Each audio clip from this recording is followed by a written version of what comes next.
Hello everyone, welcome to Blender Beginner series. In the previous video, we have talked about the Extrude tool in Blender. And in today's video, let's understand the Loop Cut tool. So the Loop Cut tool is basically used to create more geometry or simply add more loops to our mesh.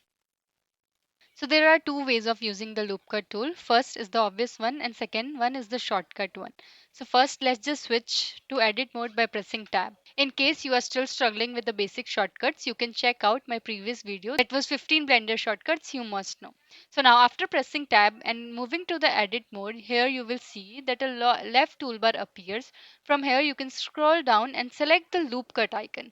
This one is for the loop cut. After pressing on that, now if you move your mouse towards your mesh, you will see that a yellow highlighted lines appears that shows where the loop will be added. Once you are happy with the position, just left click to confirm the loop.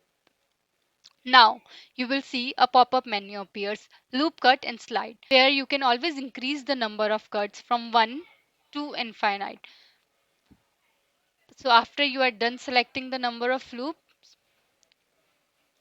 just left click to confirm and then enter. So after you are done selecting the loop cut, now in case you need to remove that loop cut, so simply go into edit mode by pressing tab, select the loop cut you have added and then press X and now select the dissolve edges. That's how you can always remove the last loop cut. Now the second and the faster method is using the shortcut that is Ctrl R for adding loops. Now just select the mesh where you need to add the loops and then go to edit mode by pressing tab and then press Ctrl plus R. Now you can move your middle mouse button up or down to increase or decrease the number of loop cuts. After you are done selecting the number of loop cuts, simply press the left click button.